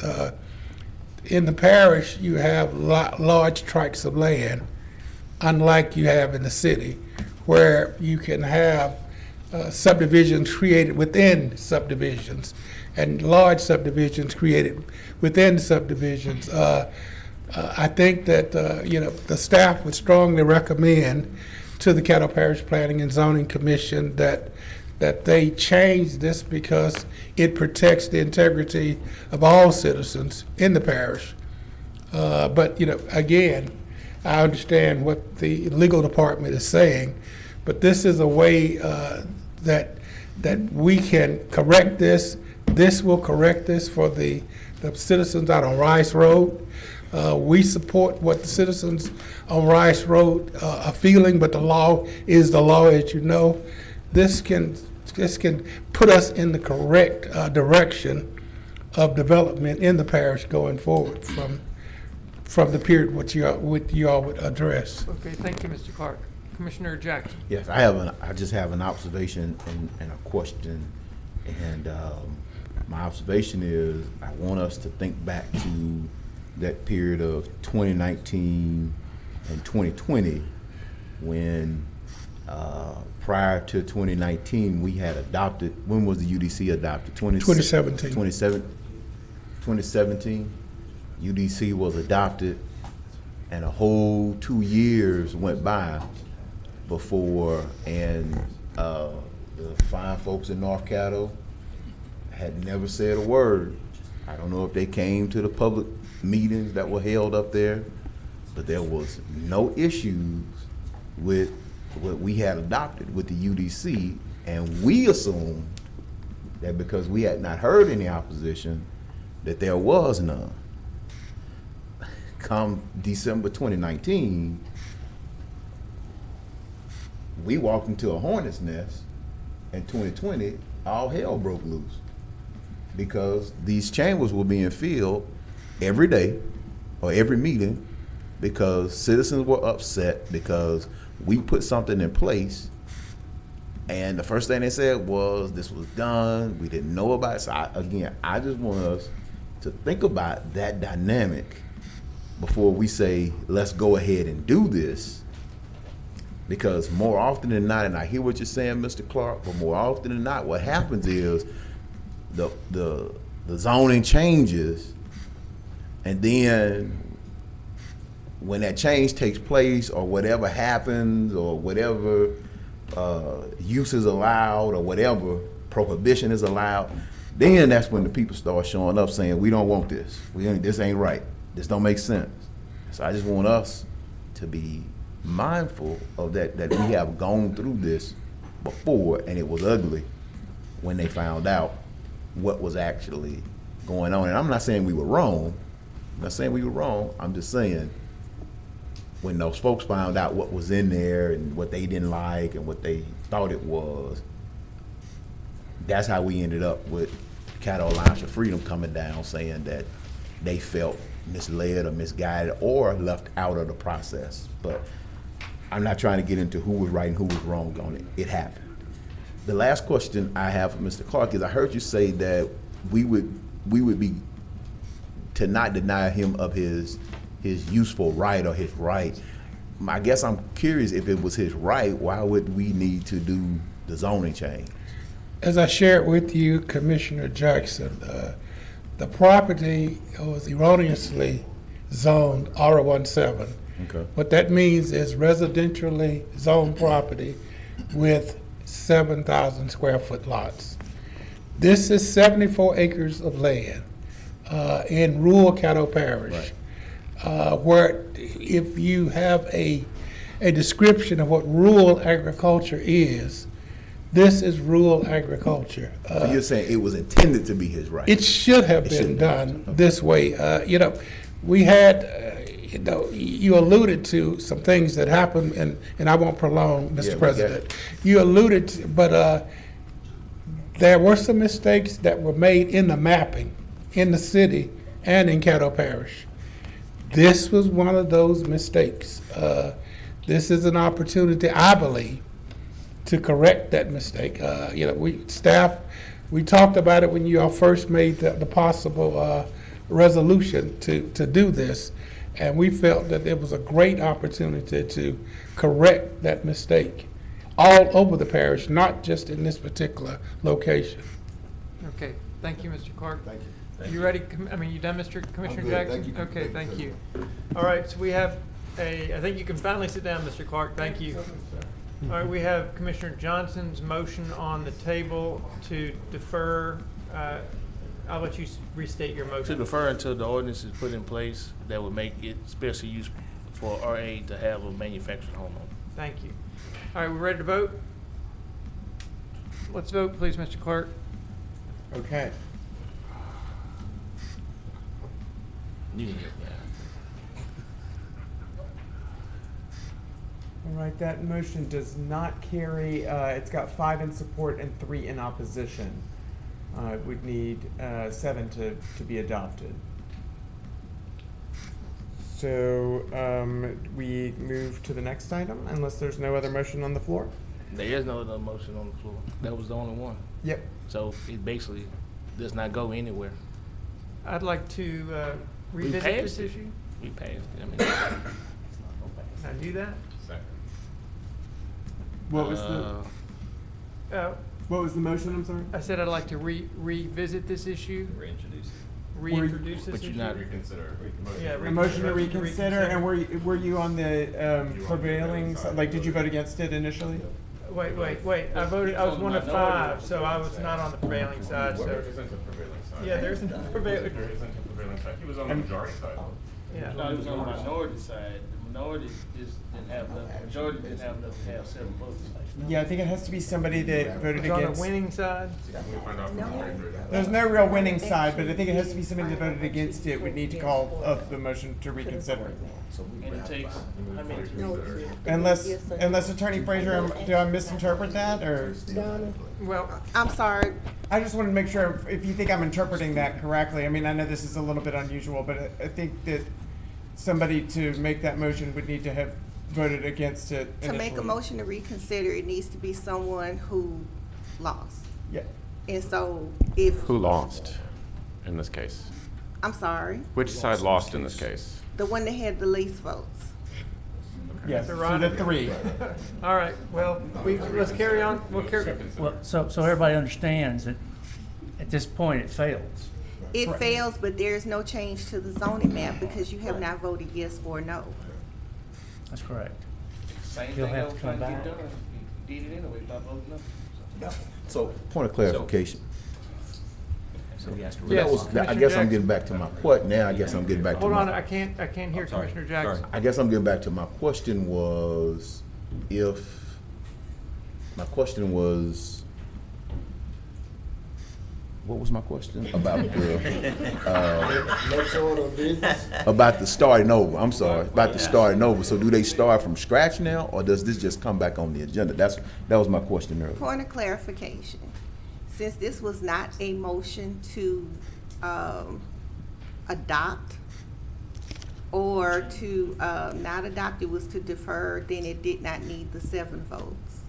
So you only needed a majority to defer it. But you still don't have a majority You have a majority of your quorum. of the quorum present. Not a Yes. motion to adopt. Okay, So it gets deferred. okay. So it's Same deferred. difference, but different action. It gets deferred. Now, whenever, hopefully, one of us will remember after all these meetings to put it back on the agenda. Well, what we'll do is, a deferred motion is gonna be similar to placing something on the table, so it would just need to be stored in the, And then we have to Okay. vote to bring it off you'll need the another table. vote to take it off the table, essentially. Okay, so it's deferred. We're ready to move on? Yes. It's Okay. deferred to a time certain because Right. technically you have put it to be back on once the new ordinance Right. is passed. But there's now, no date technically, for I don't know that. what happens if the ordinance is not passed. That's what I'm But- saying, there's But no- you got a time certain. There's no motion to take off the table. So, but there is no time certain, is there? Can we move on? Yes, we are gonna move we can on. hash Mr. that out Clerk, later item 13-2, Because never know we please. vote and then talk about the vote afterwards. I'll President happily said we- consult with you and we'll make sure that we agree on how that is, because honestly, it kind of falls unusually between some of our standards, but we'll figure that out. We didn't vote. We just didn't vote today. Ordinance number 6257 of 2022 in relation to 22-19-P, an ordinance to amend Volume 2 of the Code of Ordinances of the Parish of Caddo as amended, the Caddo Parish Unified Development Code by amending the zoning of property located south side of K Lane, approximately 875 feet east of Uri Drive, Caddo Parish, Louisiana, from RA Rural Agricultural Zoning District to I1 Light Industrial Zoning District, and to otherwise provide with respect thereto in District 8. Motion to approve. Second. We have a motion from Commissioner Talaferro, a second by Commissioner Lazarus to approve. Any comments, Commissioner Talaferro? Yeah, this is an application that was submitted to remedy the inconsistencies in the zoning in this particular area. It did get, all public notice was given, and there was no opposition. It was approved by the Planning Commission 4-0. And again, it's just remedying an inconsistency in the zoning from on that side of K Lane. Okay, thank you. Commissioner Jackson, is this your? Yes, I just make a motion to englobo this one to add in ordinance 6258. To add in which one? 6258. Okay. The Council on Aging. Can we Second. englobo beyond, can we englobo beyond the category? You Global, can. whatever you want. Okay, we have a motion to Second. englobo 6257 and 6258 by Commissioner Jackson, and a second by Commissioner Second. Hopkins. All right.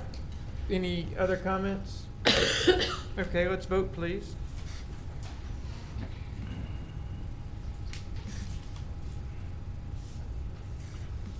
All right, that motion carries with 8 in support, none in opposition, and 4 absent. That brings us to zoning ordinances for introduction by title, which we have none of today, so we'll move forward to ordinances for introduction by title, where we have one item, introduction of ordinance number 6259 of 2022. That's an ordinance amending the budget of estimated revenues and expenditures for the Riverboat Fund and the Oil and Gas Fund to provide an additional appropriation for the Safe Summer Program and to otherwise provide with respect thereto from Commissioner Jackson.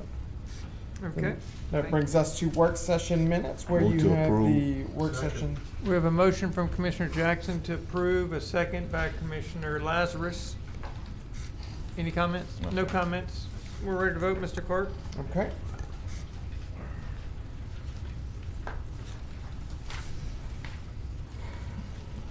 And that motion carries with 8 in support, none in opposition. That brings us to resolutions. Mr. President, I move to englobo and approve resolution 42, 44, resolution 45. Second. A motion to englobo and approve resolution number 42, 44, and 45 by Commissioner Jackson, And seconded by. postpone resolution number 6222 as advised on Monday. I gotta take that one off. I got something else I'm gonna do. Oh, take it, so remove it? No, just don't fool with that one. Okay, all right, don't worry All about it. right, so we got in global resolutions 42, 44, and 45.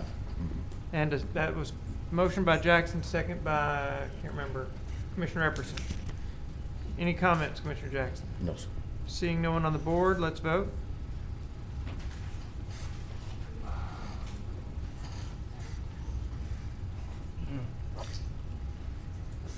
And that motion carries, I'm sorry, that's a 6-2, so that does not carry. Take each one So separately. We'll need to take them up individually. Okay, that's fine. Okay, resolution number 42. Is a resolution to authorize the Caddo Parish Administrator to consent to the annexation by the town of Blanchard of a certain right-of-way within the parish of Caddo and otherwise provide with respect thereto. Move to So approve. moved. Second. We have a motion by Commissioner Hopkins to approve, a second by Commissioner Jackson. Any comments, Commissioner Hopkins? We talked about it on Monday. Okay. Request from the vote. town.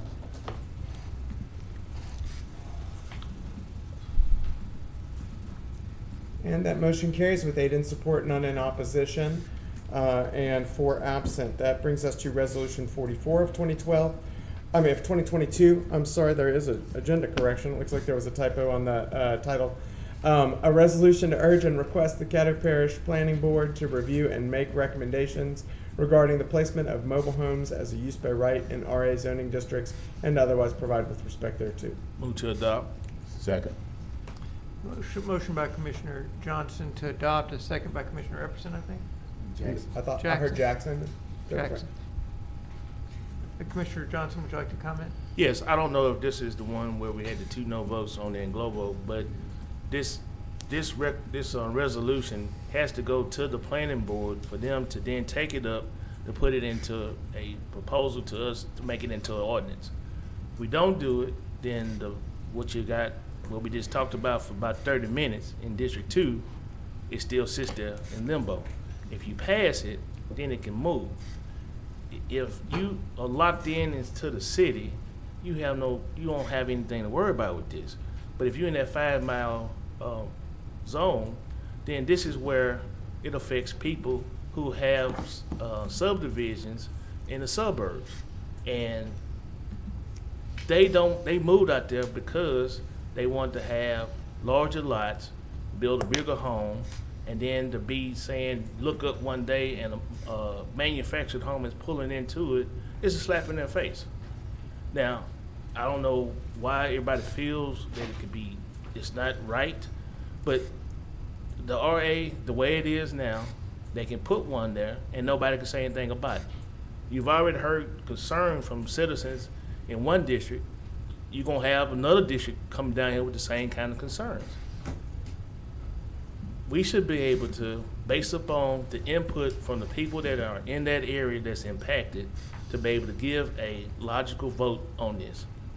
It's a case by case. It used to be like that at one point in time before the UDC. So I'm trying to get it back to that so that you don't wake up one morning and you now bombarded by phone calls because someone slipped in a manufactured home right by these people's homes, and now you can't do anything about it. So I'm asking you to support it so that we can move forward with the one that was on the agenda, that they can move forward and they can turn their mistake that was made earlier, make it right. Because once it becomes a RA, they can put what they want to put on there. And we can't do anything about it. But if you vote for this, then the process starts. We can pick that one back up and vote in favor of it. I told you I was not against turning the property to RA, but it's ahead of the process in which it needs to be done right. We don't know what that family has in mind to do with their property. We can't read their minds. So the only thing I'm asking is we put this process back in place so that we can vote on it. And then further, in other parts of the district, it's in 2, it's been already in 12, it'll come to 11, it can go to 9, it can go up to 1. and you had the same kind of situation. So I'm trying to fix the problem that we have so that we won't have to continue to have this kind of situation. Thank you. Thank you. Okay, Commissioner Hopkins. You know, I'm real skeptical when you start messing with people's rights on property they own, whether it's 1 acre, 50 acres, 1,000 acres. But I'm going to support this, moving it to the planning board, because I think that's what they're there for. But I promise you, if it comes back where we're taking rights away from people on what they can and can't do to their property, I will be a no vote when it comes from that board. So just If it comes from. if it comes back, you know, there may not be any changes in it, but I'm going to trust in them doing their job and bringing something back to us. But I mean, everybody on this board knows where I sit on this stuff. I've been pretty consistent. Everybody grins at me and everything because I'm the guy that don't want you messing with my property. I don't care if a guy moves a mobile home inside me, as long as he takes care of it. Doesn't bother me one bit. As long as he has sewer and water and he keeps it clean, it's none of my business, and that's just the way I feel about it. But I will move with my vote, try to move it to the Planning Commission. Thank you. Thank you, Commissioner Hopkins. Commissioner Jackson. Yeah, thank you, Mr. President. I will agree that Todd is consistent in his position. And I want to preach a message of consistency, or plea a message of consistency.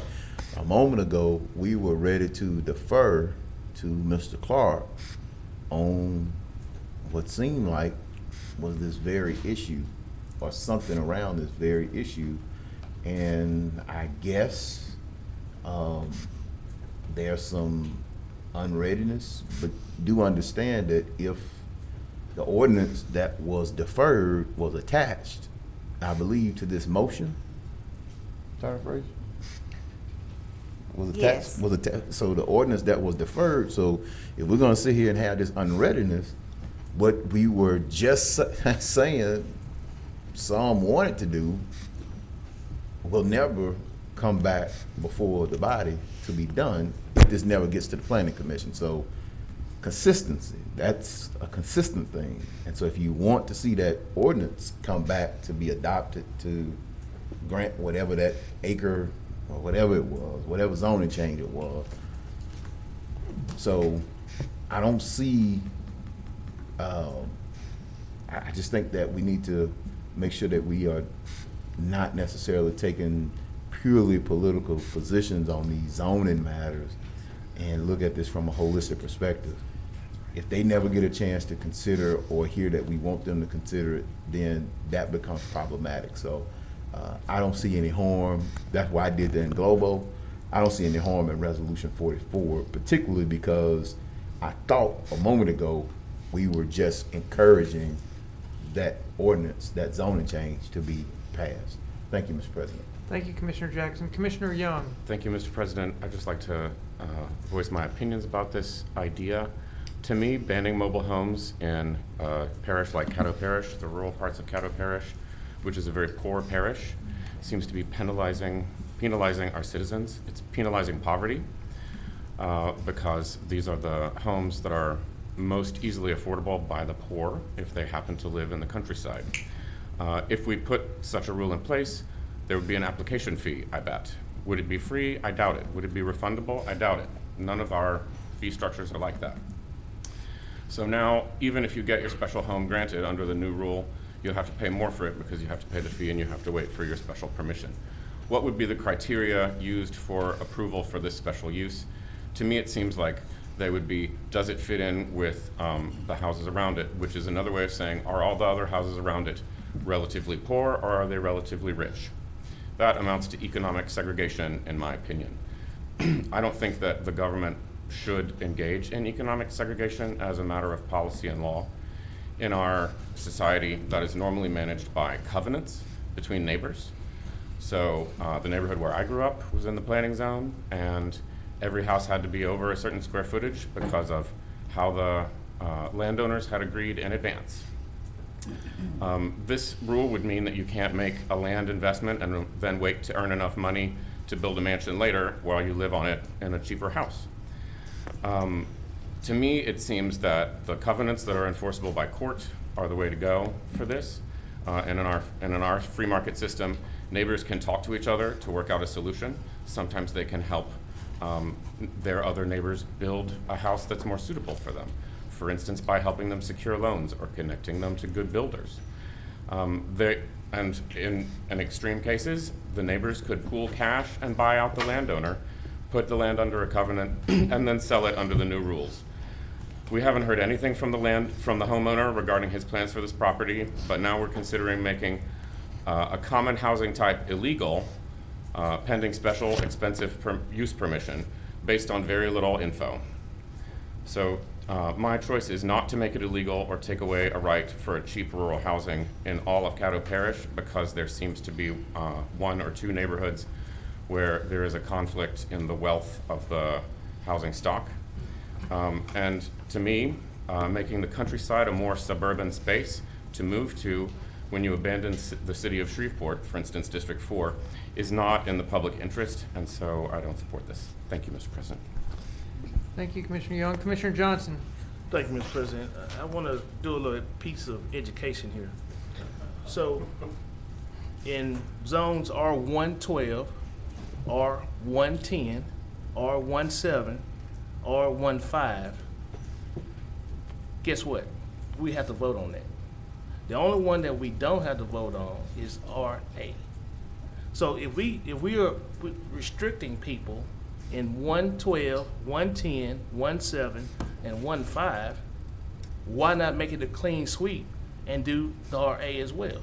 And we're not talking about rural, we're talking about suburban. This area that the resolution that we're talking about is in the 5-mile zone. That's suburban to me. That's not rural. Rural is where Commissioner Hopkins is, outside of the 5-mile zone, where you have the cows and the horses roaming free. That's rural to me. This is suburban area. You can get to the city limits within 5 minutes from where we're talking about. Now, I'm not talking about way out in the country. I'm talking about in a suburban area. And you said that covenant. Well, if you're on that side of the road, say for instance the one that's in District 2, the covenant would be on the people on the other side of the road, because that's the neighborhood. They can't make a covenant on the opposite side of the road. If it's underdeveloped, there is no covenant. That's what I'm saying. If there's no neighborhood, there's no covenant. So you got 70 acres of land, there's no covenant. But we're not specifically talking about what's going on in District 2. We're talking about parish-wide, inside of that 5-mile zone. Like I said. Now you said that nobody came in opposition of doing this. Okay, but you got people here that support this. The people from Rice Road. Because this is the same situation that's happening in District 12. And if you had some area that's outside the city limits where you had large amount of property, you'll have the same kind of situation. But you don't. And what I'm trying to get everybody to see is we already are limiting in these other zones, but not in RA. Because there was an undersite when they did the UDC. You can't say no. So you're gonna tell we need to take back in 112, 110, 17, and 15, and say that you can put a manufactured home in any of those zones. And if you think that you can do that and the citizens won't complain, you're crazy. Thank you. Thank you, Commissioner Johnson. Thank you. I will make one comment. You know, we went through lots of hand-wringing to get a parish board in place to discuss these types of issues. I'm happy to give them the opportunity to discuss this issue. So I'll be voting in favor of the resolution. Okay, I think we're ready for a vote, Mr. Clerk. Okay.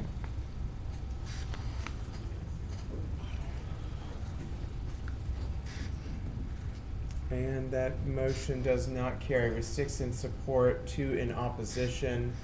And then that brings us to the next item on our agenda, which is resolution number 45 of 2022, a resolution authorizing the parish administrator to execute on behalf and in the name of Caddo Parish contract for the Point of clarification, Community Mr. Development Block. Clerk. Since that failed, that means the other one can't come back, right? Correct. He's right. You have to make a motion to put it back on the table. Okay. You're right. Thank you. Okay. All right. All right, sorry. Continue on, Mr. Clerk. That would be, let's see, resolution number 45, I'll just restate it, is a resolution authorizing the parish administrator to execute on behalf of and in the name of Caddo Parish a contract for Louisiana Community Development Block Grant Administrative Services. And this is the annual. Do we have a motion? So moved. Motion from Commissioner Hopkins, a Second. second from Commissioner Young. Thank you, though, Commissioner Jackson. All right, any comments? Seeing none, let's vote.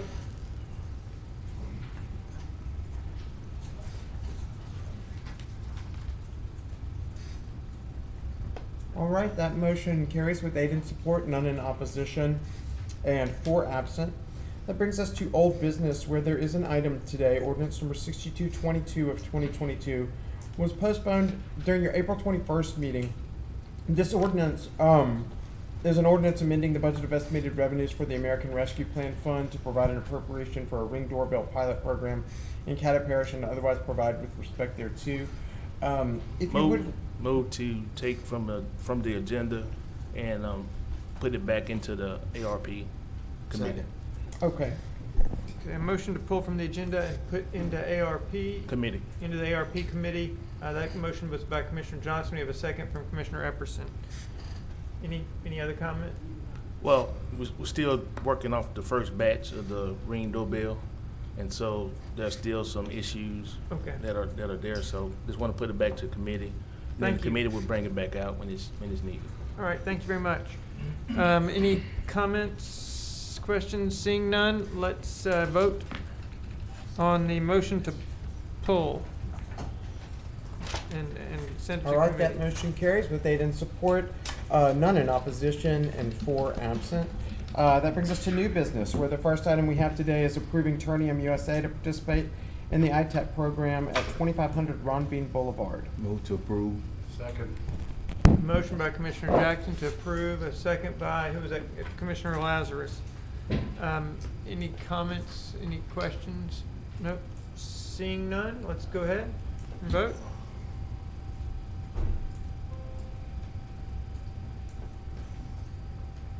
Okay, that motion carries with 7 in support, none in opposition, and 5 absent. That brings us to the appointment of Constance Green to the Parish Planning Board. I'd like to make a motion that we in globo and adopt items 20-2 and 20-3. Second.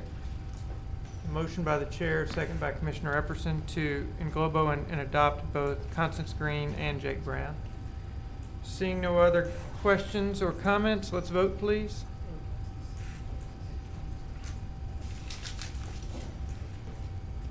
All right, that motion carries with 7 in support, none in opposition, and 5 absent. And that brings us to the final item in this section, which is to consider adopting a moratorium on enforcement of ordinance number 6240 of 2022 relative to occupational license requirements of off-track betting establishments. Ms. Frazier, could you please comment on this and why we went into executive session yesterday, and just brief the members of the chamber on what we have going on here? Yes, sir. Basically, we have been sued about an ordinance that we passed to limit the placement of off-track betting establishments in conjunction with several other parishes in the state of Louisiana. And right now in that lawsuit, the other parishes have agreed to a moratorium on enforcing the local ordinances until we can get a ruling from the court. So we've asked that you all agree to join that voluntary moratorium. And what particular ordinances would we be putting a moratorium on? It would be the one that you all passed, I believe at the last meeting, no more than 2 meetings ago, that regulated the placement of off-track betting facilities. Thank you very much. Any questions? We have a question from Commissioner Young. Thank you, Mr. President. Attorney Frazier, if we vote for the moratorium ends when the lawsuit ends. Is that correct? That is correct, depending, of course, on the ruling in the lawsuit. So if the lawsuit says we can't enforce it, then the law is unenforceable regardless of a moratorium. Correct. But if it says we can enforce it, our moratorium is over. Yes. Thank you. That's all. Thank you very much, Commissioner Young. Commissioner Jackson. Thank you, Mr. President. I want to stick to my position on Monday. Ms. Connie is gone, but this is, I see, a similar situation.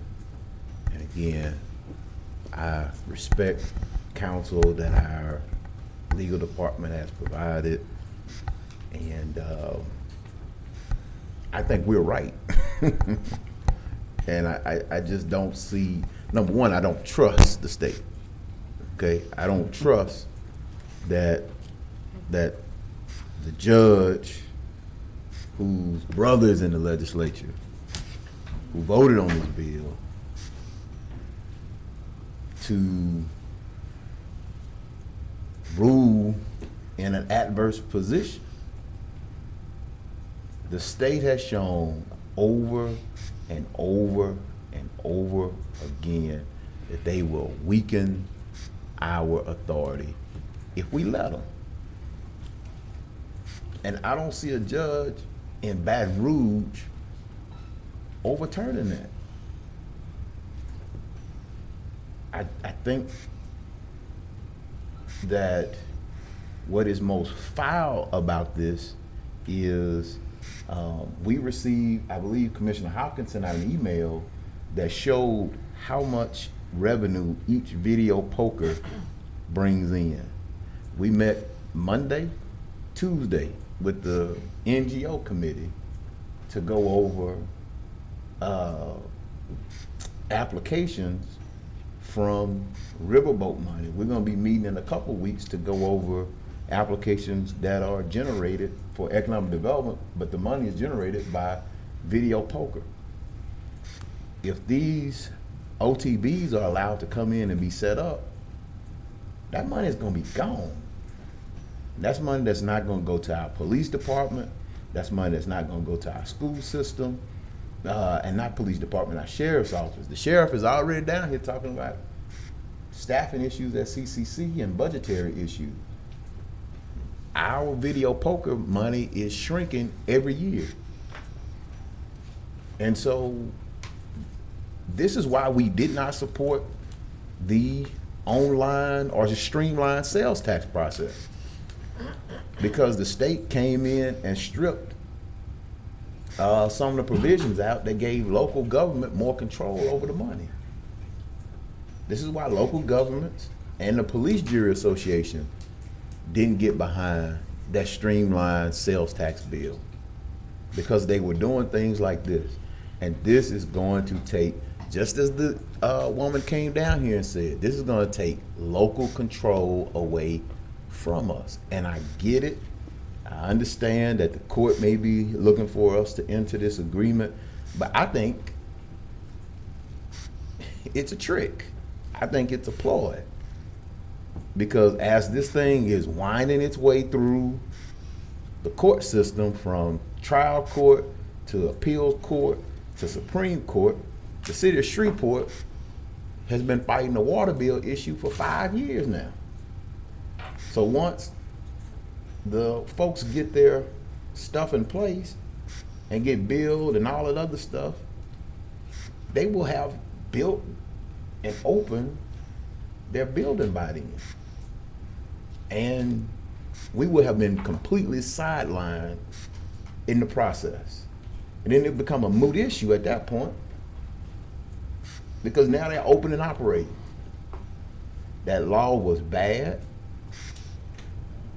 and we need to actually go sue to overturn it or kick it out. But I don't see the way that it's going that's going to happen. And I think we're right. I think we need to keep our ordinance on the book, and we need to keep the enforcement. And they need to come tell us why we're wrong. Because I just don't see how we are wrong on this issue.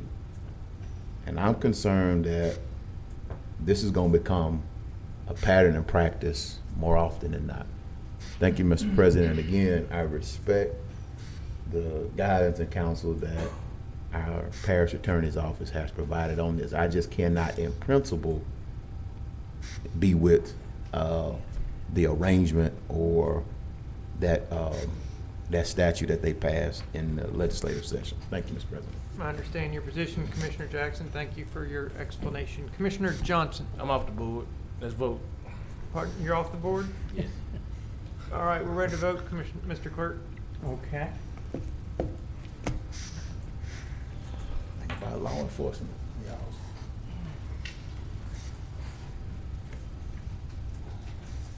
Okay, so that motion does not carry. It has 3 in support, 5 in opposition. And so that motion fails and brings us to communiques and committee reports. Well, I'll just communicate that Commissioner Jackson, apparently you're very persuasive. I think we just need to think about our local government. Commissioner Epperson.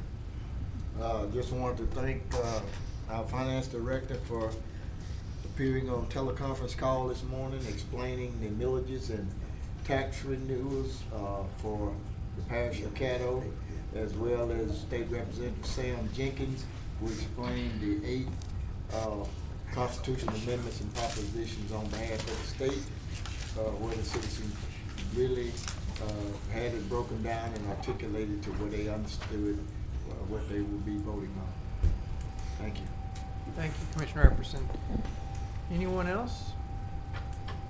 I'll entertain a motion to adjourn. Move to adjourn. Commissioner Lazarus and Commissioner Young. Thank you all.